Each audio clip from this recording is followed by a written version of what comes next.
Awesome. Well, welcome to Women Veterans Alliance webinar. I'm Melissa Washington. I'm the CEO and founder of Women Veterans Alliance, and welcome. And our mission is to connect, bottom line, women veterans with each other and resources. And we do that through our online and in-person networking and events. And this is one of our online events that we have on Wednesdays. If you haven't seen, we have our 50% off sale from our store. Sale ends June 12th. And if you haven't seen, we also added the Women Veterans Recognition Day 75th anniversary commemorative merchandise as well. So if you definitely want to get that for June 12th, which is Women Veterans Recognition Day, so you can visit our store for that as well. If you haven't connected with us, we are on Facebook, Twitter, Instagram, Pinterest, LinkedIn, and definitely want to subscribe to our YouTube channel. As I mentioned, this webinar and all of our previous webinars you can watch on our YouTube channel. So definitely subscribe to that. If you haven't been to our website, which you probably have because you had to sign up for this webinar. In addition, we also provide business and career coaching. We also have the only online directory for women veteran-owned businesses. We have a great resources directory. We also have an allies directory, which lists other organizations that predominantly serve women veterans. And we also have a directory of women veterans, different memorials and monuments that are located throughout the United States. And if you haven't become a member, it's definitely a great time to become a member of Women Veterans Alliance, and all that information can be found on our website. All right, so we're last day of May. We've got June coming up. So as you can see, we've got on June 7th, we've got Leading with Purpose. And then the following week, we've got the VA Women's Health Re-Engagement Training. Fantastic training. I was actually able to attend this in person. It was an all-day training. So they're going to condense it down to the hour. But it's definitely something I learned stuff. I know a lot about VA healthcare, but this I learned a lot more. So I definitely want to sign up for that webinar. And then following that, we have how to navigate conflict in a hostile work environment. And see, these are our 3 webinars that are coming up in June. And I also forgot to add on here too, I also host a Women Veterans in Business radio show. And next Monday, I will have a radio show guest, Kimberly Henry, on the radio show. It is live. It's 9 a.m. Pacific on Monday, 12 p.m. Eastern. It's 30 minutes live, but we also record it so you can also listen to it after as well. And as I mentioned, Women Veterans Recognition Day, we've got a couple events happening here in the greater Sacramento area in recognition of Women Veterans Recognition Day, which is our fun run. It's our 5th annual, followed by a parade. And then we have our celebrating women, military women. It's our summer story. It's outdoor dining experience. And if you've heard about it, haven't heard about it, now you've heard about it. The Women Veterans, this is our signature event, the Unconference, taking place at the Tropicana, Las Vegas, September 8th through the 10th. It's an amazing weekend. If you haven't been, you're interested, come on out. I guarantee you won't be disappointed.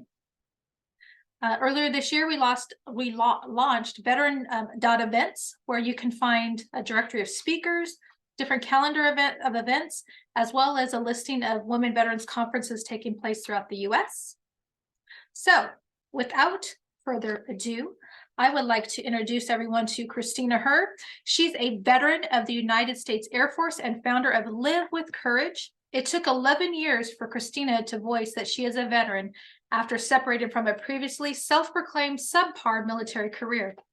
Combining her personal experiences with science, Christina inspires and empowers other members of the military community to define success for themselves, lean into courage and self-compassion to achieve that success, and see their value and worthiness as an authentic version of themselves. So without further ado, I would like to introduce Christina to you all, and I'm going to stop sharing. And there you go. Hi. I'm going to share my screen now because I do have slides. Just kind of helps me stay on topic.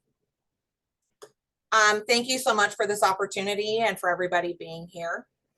One of my most favorite famous people, Dame Helen Mirren, I hope to be her one day. She said, "You write your life story by the choices you make." So that is kind of what we're going to talk about here today. So the topics we're going to go over, I'm going to tell you a little bit about me. I'm going to talk to you about something called self-authorship theory. We'll dabble into the downfalls of being a biographical victim, that's what I call it, and how to become an autobiographical hero. So I joined the Air Force after high school, like many veterans. I was very lost and needed to kind of find something, and I wanted structure, something I desperately needed after my chaotic childhood. So I was in the military for 11 years. During my military career, I was a mom of 3. Most of the time I was a single parent. So that was kind of challenging for me. But I got out, and I needed money eventually. And so I pursued a bachelor's degree using that good GI Bill money, got a bachelor's in project management. And then later on, I needed money again for other reasons. And so I went after my master's degree in human performance technology. And then I needed money again. So I went after my doctorate. Now, oddly enough, I never wanted to go to college because I thought I was dumb. I barely passed high school. I was actually a year and a half behind for lots of reasons. And so when I first went to school, I was very scared, but I'm good at school. And so it gave me opportunities to make sure I could take care of my family. If you want to ask me why needing money got me there, we can have a whole other discussion on that later, but that really was the reason why I kept going to school. But I'm really enjoying my doctorate. I've been working on that for about 3 years now. I'm in my dissertation phase now. So I'm working on a PhD in general psychology and with an emphasis in performance psychology. And then being fired in 2019 kind of led me to my entrepreneurial journey for a couple of reasons. I'm always bored, and being an entrepreneur, it's very hard to be bored. And also some of my struggles with PTSD has led me to that as well. It's just been really tough finding an environment where I could be successful in the workplace at this time, which is one of the reasons why I'm going after my doctorate. So when I signed up to speak at this webinar, it was a while back, and what prompted me to sign up was I was writing an essay for a book.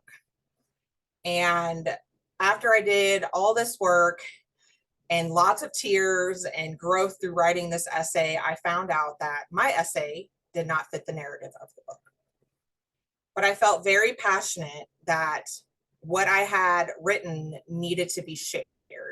And then lo and behold, as the universe does sometimes, I see an email in my inbox with this opportunity. So I signed up. I was just going to find a way to share my story and talk about it here. And then once again, the universe showed up. And when I went looking for a content expert, which is required to be on your chair or your committee for your dissertation, I started reading through her dissertation, and this theory of self-authorship showed up. And I'm like, ooh, what is this? And it works really well with what I'm going to talk about today. So you're going to get a little nerd, and you're going to get a little my personal story. So I'm super excited to share this. The study that my content expert did was about how employment, well, one of the questions was, how does maintaining employment lead to self-authorship? And the 2 things that she found is the opportunity to grow, become who they want to be, and it provided a purpose. So I thought that was really cool. It really aligned with who I am. And so I kept digging deeper into what self-authorship is. And as I read through her dissertation, this really stuck out to me. This participant shared that their civilian employment, post-service employment, offered them an opportunity to make up for any wrongs they had perpetrated while in the military. And then doing that allowed them to do some healing and help others. And I found that very interesting. And so I'm just curious, just think about this as veteran women. Do you maybe feel that way, or did you feel that way when you got out, that, when you got employment and you started really getting in there and doing things, did you feel like you were somehow making up for your military career? Like, I feel like I'm not the only one that feels that way. And I don't think this participant is either. So I want to talk about what the self-authorship is. So in a nutshell, self-authorship is defining and living by your own beliefs, values, and loyalties. And there's three elements to this. It's about trusting your internal voice. That is something that humans as a whole don't do very often anymore. And I find that women are the worst about it. We just don't listen to our internal voice. The second element to it is building an internal foundation. And what that encompasses is your beliefs, identity, relationships, and I would even say values. I think those are really important. And then the other element is it's called securing internal commitments, but I look at it as living the internal foundation. So what you decide is who you are, your foundation, you live that foundation, you live who you are. And who would not want to live a life like that? It just sounds so amazing, but I know growing up, I didn't hear anything about this. And definitely not, going through the military and stuff, I did not hear about living a life based on my own beliefs and values. I think that's amazing. So as I had said earlier, we're going to kind of briefly talk about some of those downfalls of what handing over the pen to somebody else, being that autobiographical victim, allowing other people to write your story for you. What are some downfalls of that? And so throughout the rest of this presentation, I'm going to go back and forth between sharing some really great information with you, but also reading bits and pieces of my story. So understand that you're not going to get the full story, but you're going to get bits and pieces that I think resonate with some of this information that I want you to get from it. So the first paragraph of my essay begins with, for more than 2 decades, I believe my military service was subpar and disgraceful. And of course, you heard that in my bio, right? And then it ends with, in the military, your official record shows the chain of command, the type of airman you are, as defined by your supervisors. My brown 4-part personnel file recounts the story of an airman who seemingly just couldn't make the grade and was in trouble all the time. And then the story kind of continues on, and then it says, the weight of disappointment in the first 5 years of my military career deflated my self-worth. I was desperate to be discharged from military service, but September 11th changed everything. I lasted another 6 years, 6 months, and 2 days in the Air Force after 9/11. During that time, there were few that were supportive, encouraging, and kind, but the masses wore me down even further. What little fight I had left in me faded away after a sexual assault that I never reported. Why would I report it? Evidence of my career showed I would be blamed for it and not believed. Instead of getting the help and support I needed, I drew a red line through that chapter, believing it would dissipate without a trace. Less than a year later, I gave up, allowing myself to be administratively separated from the Air Force for mental health reasons instead of pursuing my dream of becoming a first sergeant, someone who could make a difference for an airman like me. So if we look at being in the military, we're essentially handing the quill, the pen, the pencil, however you want to look at it, over. We're handing it over to those individuals that are writing in our records and telling us who we are supposed to be, right? So, and many veterans do this for 20 years or more. That's just that, looking back now, that's a lot to me. So some of those consequences of handing over that quill is depending on the external values, beliefs, and internal loyalties of others. And then because you did that, you end up blaming those individuals for you not being able to meet those expectations, right? So that is the responsibility piece. Another consequence is allowing your thinking and feelings to control actions without any kind of reflection.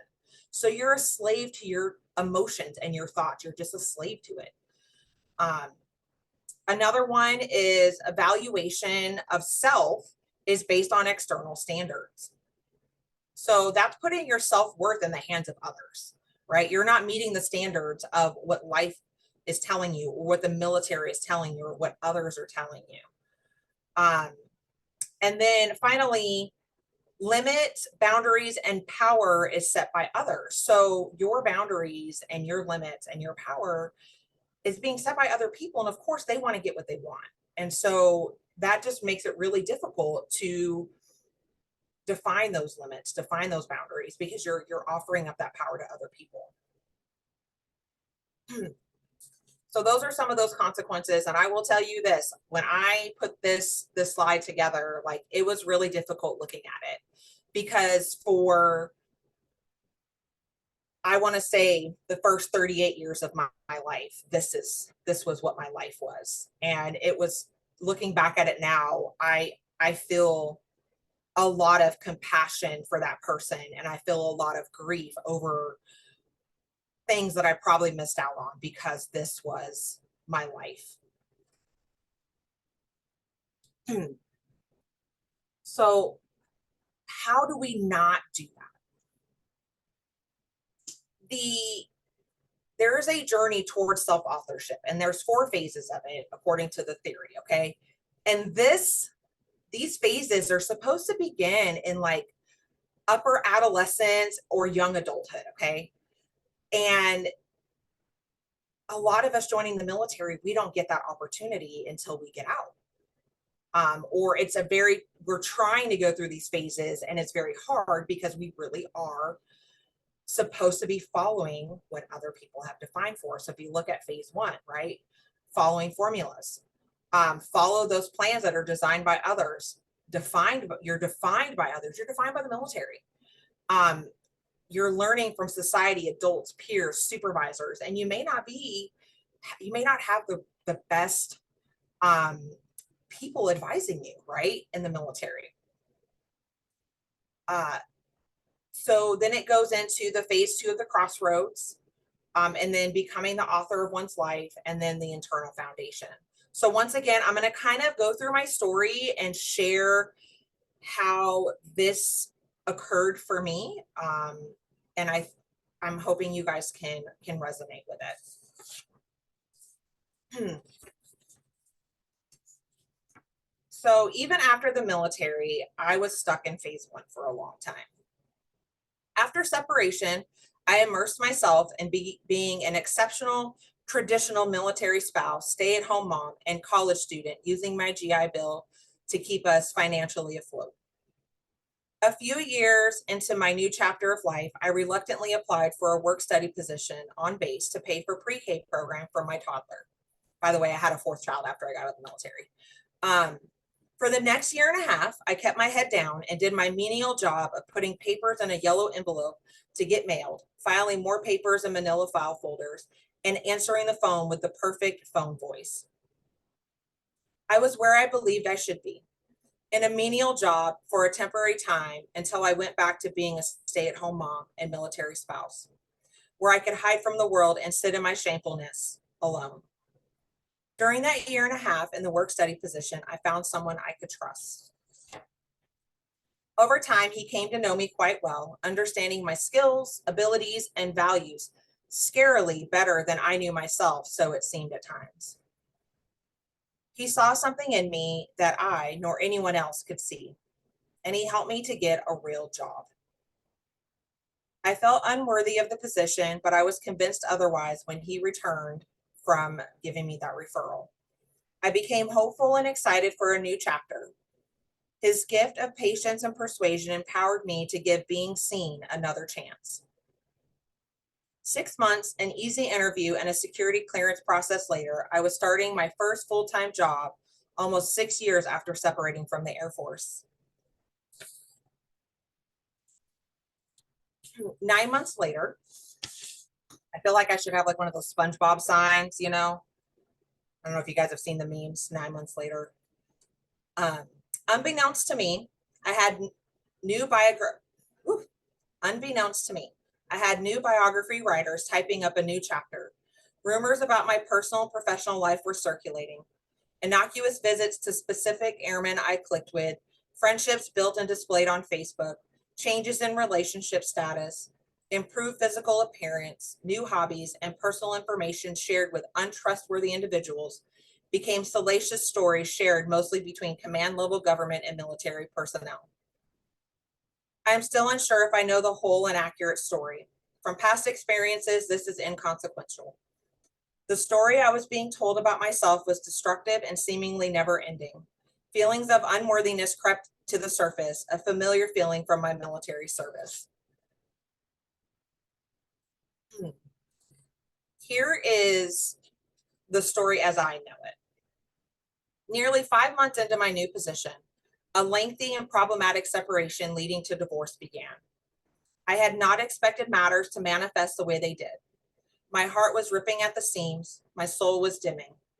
Month by month, it felt like a bandage made of duct tape was painstakingly being removed from a festering wound, exposing every nerve in my body just to be wounded again with a million tiny daggers and rebandaged up with the same soiled duct tape. The feelings of resentment, shame, terror, and heartbreak were unbearable. I was puzzled by the pain I felt and the response of others to that pain. Avoidance and judgment of my agony only made it worse. The excitement of my impending singledom only increased the shame I felt for not being joyful about my newfound freedom. But I wasn't free. I was imprisoned in an unlocked cell that I was afraid to open because I could not bear any more suffering at the hands of others. While in the depths of despair, I attended 2 facilitator courses that taught resilient skills and suicide awareness and prevention.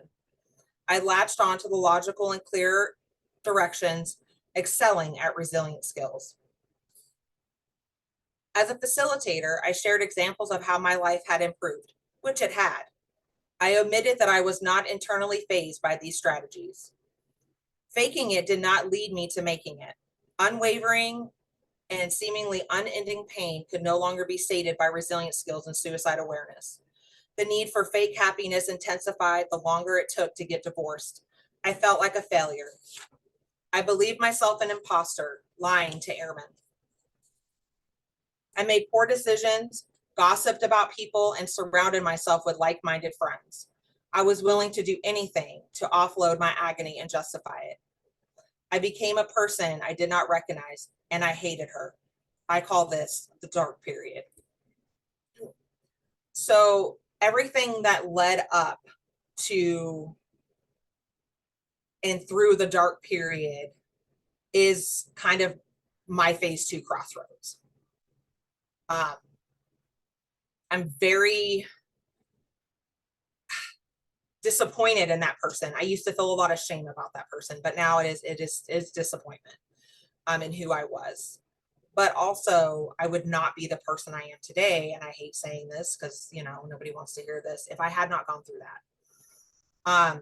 So during this phase 2 of crossroads, because I did not like the person that I was, I truly hated myself.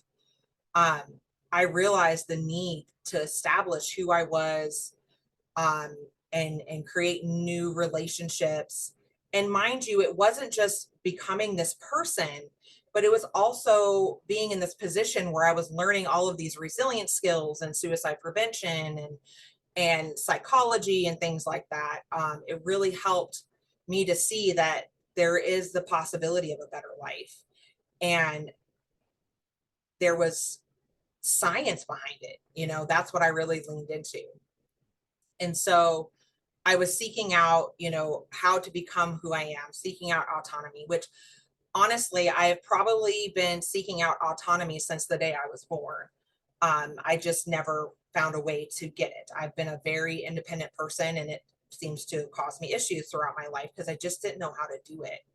And I put my worth in other people, like we had talked about before. I had poor boundaries and things like that. And so I began to have a clearer sense of direction for who I wanted to be, who I am, and who I wanted to be. I think those are 2 different things. Like, I think there's an inherent part of who you are. that if you look back at and you like, let's say you told your entire life story, you could probably figure out who you are at the core. I actually did a program where they had us do that. They're like, write 3 of the most profound moments in your life. And going through that, you know, it really helped me identify my core values. So doing that and also reading some of Brene Brown's books, I identify my core values are courage and legacy. So as long as I continue to follow those core values, I can't go wrong. You know, that is what my life has taught me over the last few years. So as I continue on into becoming the author of my life, that's where I'm kind of gonna go to here is the crossroads itself. So the dark period led me to the crossroads. So I'm going to talk a little bit about kind of how that looked. So after the divorce, things began to turn around. Closing that chapter gave me the time and space to focus on things. I started therapy with the vet center with an amazingly perfect for me therapist. I gained an amazing friend who was integral to my journey. His influence helped me identify what I have to offer and what I need from others. I learned how to test trust and set boundaries thanks to Brene Brown's marble jar strategy. Enacting this strategy drastically altered existing friendship dynamics, resulting in a lot of time alone. The space those individuals permitted made room for new and healthier friendships. I accepted the tragic and unattractive biography of the past few years, which could not be erased. The rumors and dark corner whispers no longer penetrated my skin. I chose to transform myself from a biographical victim to an autobiographical hero. I was unapologetically honest, owning my story, past and present, determined to show courage and acknowledging I am a flawed human. My worthiness was no longer influenced by mistakes, personal choices, or the judgment of others. So I've done a lot of work through those years. So that started around the beginning of 2017, end of 2016. So imagine, you know, been doing a lot of work. And on that journey, I rewrote the story of my military career. I was not a perfect airman. I made mistakes, but I was still an awesome airman. So that was the first story that I rewrote when I became the author of my own life.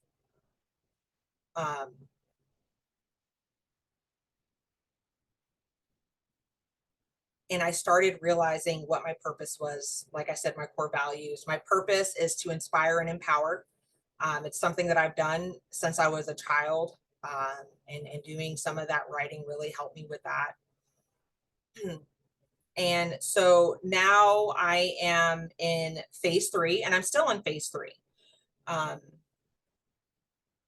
And so around 2018 is when I really think that I kind of entered into phase 3. And so it has been almost 4 years since I moved to another state without any job prospects, all for a fresh start. As you can imagine, a lot has happened. I finally added veteran to the definition of who I am. I got fired for the first time in my life. The COVID-19 pandemic taught me how to love myself and enjoy my own company. I am now on a tough but amazing path of healing. All of this change and more in just 4 years because I decided I'm worthy and took control of writing my story. When I was reading through these phases, I was kind of like, okay, this looks like a linear process, right? You would think it was a linear process. And it didn't quite feel like a linear process to me, you know, a straight process. You go phase 1, phase 2, phase 3, phase 4. And then I found a study in 2008. I told you I like nerd stuff, and I love science. It showed that individuals, they'll take numerous paths to self-authorship. And it can be going between different phases. It could be starting back. I know that in 2021, I kind of went back to phase 1, as sad as it sounds, and kind of had to move through phase 2 again. And so this is based on your personal characteristics, your experiences, challenges you may encounter. So that's what kind of set me back, was some challenges that I had encountered that I was not prepared for. And then the support that is available or unavailable. And that was another key factor of that for me. So understand that those are those things that kind of may move you back and forth between these phases. And then the final phase is internal foundation. So this is having a solidified sense of who you are. And you live that life, you defend that life, you take care of that life. You accept that life is full of gray areas and change. I'm working on that really hard. And I think I'm doing a pretty good job of it. And then you seek out new paths and you attain new paths in life. You keep growing and moving forward, but you're doing it with your foundation and following those core values that you have within you. So on that note, be the author and editor of your story. It is sure to be a bestseller. So those are my final words to you. I would love to answer some questions if there are any questions. I think we're allowed to do that. So I'm going to stop sharing. And if there's any questions, did I go too fast?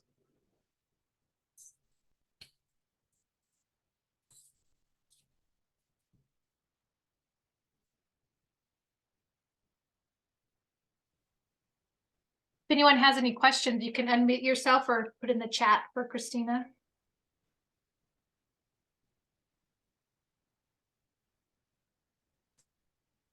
Well, how about we do this? I don't know if you guys know this. I'm just curious. There's like a reactions function if you're on Zoom itself. I would like to know if how many of you can kind of resonate with the story of my finding my courage to take the quill back. How many of you guys can resonate with that story from your own lives? Ooh, I love it. Thumbs up there. Ooh, I got another thumbs up. All right, so I'm not alone in that. You know, sometimes we feel very alone in what we're going through, and in our lives, that, you know, it can make it very hard for us to do that healing that we need to do or grow as an individual. So, so yeah, just like, you know, getting on here and sharing the story with everybody, it takes courage, but this is a part of my journey. And I'm very, very grateful for everybody that showed up. And I mean, you can ask me any questions. You can even ask me about like doctoral stuff if you want. No? Well, if I can make a comment. Okay. I think, you know, the things that you were discussing, they can be different for everybody. You know, we all have our own, you know, things that are, I can't even think of the word right now, sorry. You know, like what we think of as our own, I had TBI, so my brain Challenges, can't remember all the time. experiences. Yeah, I was trying to think of like not goals, but your beliefs, you know, like your beliefs and things like Right. that, you know. I mean, I spent 26 years in the military, so I have a whole different outlook than you do. So because that's a long time. That was my whole adult life was Right. was in the Army. So of course I believed in those core values or I wouldn't have stayed in as long. So so I think for everybody they have different values and beliefs and all that that make the difference on where they are in the four different phases you were discussing. Right. And experience as well play a lot in that. I believe I mentioned that kind of as a part of it is your experiences dictate the paths you take. And so that's a big part of my story that was missing from this, was all those experiences that led me to feeling the way I did and led me down the path that I kind of went in the military, because like I said, I was not in control of my story. I was allowing others to be in control of my story way more than was probably good for me. Yeah, and a lot also comes back to, like you're saying, from you went from like high school, I guess, into the military. I mean, a lot has Yes, to do with your growing up as well. And we all have different experiences there as well that make a difference on how our story is told or how our story looks even. absolutely.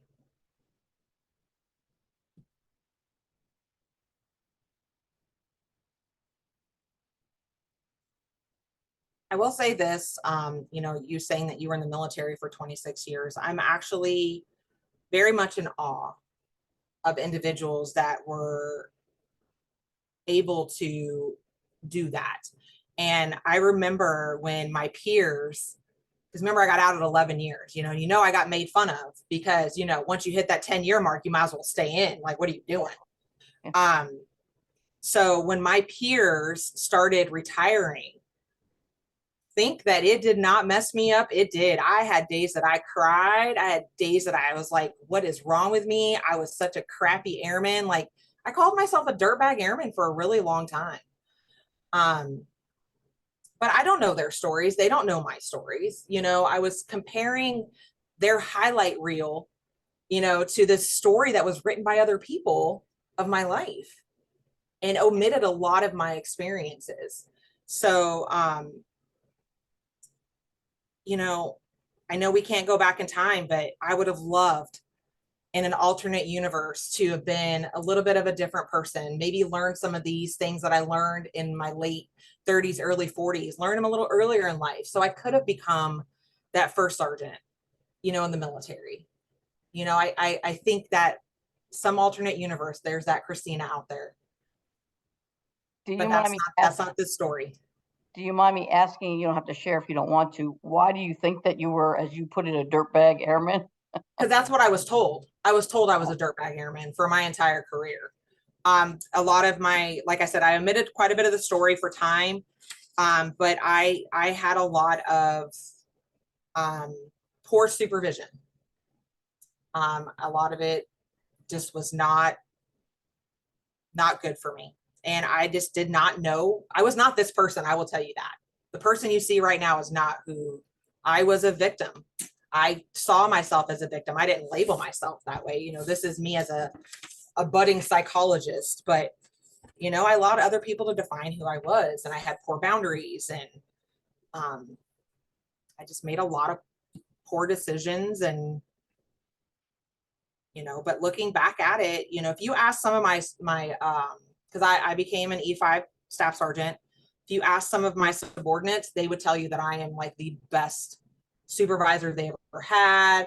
I was a rock star at my job. And even if you ask some of my prior supervisors, but those people were few and far between. There was a lot of personal stuff brought into the workplace that was not even me bringing it in. So it really colored my career differently on paper. I don't know how else to explain it without going into the full story. No, I understand. That makes perfect sense. You didn't have the right supervisors most of your career, it sounds like. Yes. You didn't have the people who could bring you up and let you know you're doing well and all the things you're doing well, like your peers, like your subordinates saw. There was a lot of abuse of power. I will say that a lot of abuse of power. I had dealt with a lot of sexual harassment. Yeah. So yes, I just was in a, but I will, so once again, owning my own story, I'm going to say this. I really, truly believe, and if this is my coping mechanism, that all of the things that I've been through in my life were meant for me to help other people to have a better life. And if I did not have these experiences, there was no way that I don't think I would have the credibility that I have to tell people like, hey, life is hard, but you know, people do things to us, bad things happen to us. You know, we're not responsible for what happens to us, but we are responsible for, you know, fixing our lives and being the person that we want to be. And it took me a long time to figure that out. 38 is like, I'm telling you, I was 38 years old. I know I was 38 years old. I remember it when I finally was like, had that aha moment and my life just started changing. That's a long time. Yeah. Yeah. I mean, when you say that, those things happen so that you could help others, I agree with that. I mean, I came in the 80s, so there was a lot of male chauvinist going on when I came in. So I had to overcome all that. And that Then in the 2000s, when I was a senior officer and I had women come to me that were in to ask me, how did I make it through all that? Then I felt like, okay, now I can help them to continue with their careers, you know, so I understand that. Yeah, and I'm glad you were one of those women that did that, because there are other women that keep those secrets to themselves so they can further their own career. So I'm very grateful for women like you who are willing to share that knowledge and empower and inspire others. So thank you for that. Well, thank you.